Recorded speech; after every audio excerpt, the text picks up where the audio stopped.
So night falls ಏನು ಮಾಡೋದು? So night falls ಅಂದರೆ ಬೇಸಿಕಲಿ ಯಾರು ಮಲಗಿದ್ದಾಗ ಸ್ಪಾಂಟೇನಿಯಸ್ ಆಗಿ ಸೀಮನ್ ಆಚೆ ಬಂದ್ಬಿಡುತ್ತೆ.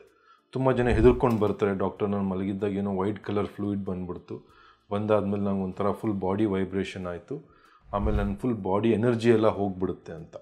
ಸೊ ಇದು ನಾರ್ಮಲ್ಲ ಅಬ್ನಾರ್ಮಲ್? ಸೊ ಯಾರು ಮಾಸ್ಟರ್ಬೇಟ್ ಮಾಡಲ್ಲ ಅವ್ರಿಗೆ ಆಟೋಮೆಟಿಕ್ಕಾಗಿ ನೈಟ್ ಫಾಲ್ಸ್ ಆಗುತ್ತೆ. ಯಾಕಂದರೆ ಬಾಡಿಯಲ್ಲಿ ಸೆಮಿನಲ್ ವೆಸೈಕಲ್ಸ್ ಅಂತ ಇರುತ್ತೆ. ಸೊ ಅದು ಮತ್ತು ಟೆಸ್ಟಿಸ್ ಎರಡೂ ಸೇರಿ ಸ್ಪರ್ಮ್ ಮತ್ತು ಸೆಮಿನಲ್ ಫ್ಲೂಯಿಡ್ನ ಸೆಕ್ರೀಟ್ ಮಾಡುತ್ತೆ. ಸೊ ಯಾವಾಗ ಒಳಗಡೆ ಟ್ಯಾಂಕ್ ಫುಲ್ ಆಗುತ್ತೆ ಅದು ಆಟೋಮೆಟಿಕ್ಲಿ ಓವರ್ಫ್ಲೋ ಆಗಿ ಆಚೆ ಬರಲೇಬೇಕು. ಯಾಕಂದರೆ ಬಾಡಿ ನ್ಯಾಚುರಲ್ ಪ್ರೊಸೆಸ್ ಆಗಿ ಸೆಕ್ರೀಟ್ ಮಾಡ್ತಿರುತ್ತೆ.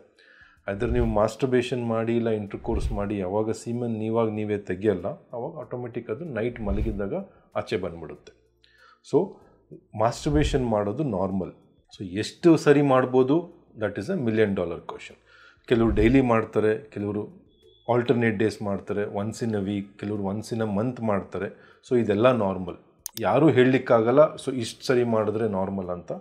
ಸೊ ಯಾರಿಗೆ ಮಾಸ್ಟರ್ಬೇಷನಿಂದ ಅವ್ರಿಗೆ ಡೈಲಿ ಲೈಫ್ ಎಫೆಕ್ಟ್ ಆಗ್ತಿಲ್ಲ, ಅವರು ಮೆಂಟಲ್ ಅವ್ರ ಸೋಷಿಯಲ್ ಲೈಫ್ಗೇನು ಎಫೆಕ್ಟ್ ಆಗ್ತಿಲ್ಲ, ಡೈಲಿ ಆ್ಯಕ್ಟಿವಿಟೀಸ್ಗೇನು ಪ್ರಾಬ್ಲಮ್ ಆಗ್ತಿಲ್ಲ ಅಂದರೆ ಸೊ ಮಾಸ್ಟರ್ಬೇಷನ್ ಮಾಡ್ಕೊಬೋದು. ಸೊ ಮಾಸ್ಟರ್ಬೇಷನ್ ಮಾಡೋದ್ರಿಂದ ಏನು ಬೇರೆ ಪ್ರಾಬ್ಲಮ್ಸ್ ಏನೂ ಆಗಲ್ಲ. Excessive masturbation 3 to 4 times a day ಮಾಡೋದು, ಇಲ್ಲ ಪೋರ್ನ್ ಅಡಿಕ್ಷನ್, ರಿಪೀಟೆಡಾಗಿ ಯಾವಾಗಲೂ ದಿನದಲ್ಲಿ ತುಂಬ ಅವರ್ಸ್ 2 to 3 hours ಪೋರ್ನ್ ನೋಡ್ತಿರೋದು, ಅದೆಲ್ಲ addiction. Those things are abnormal.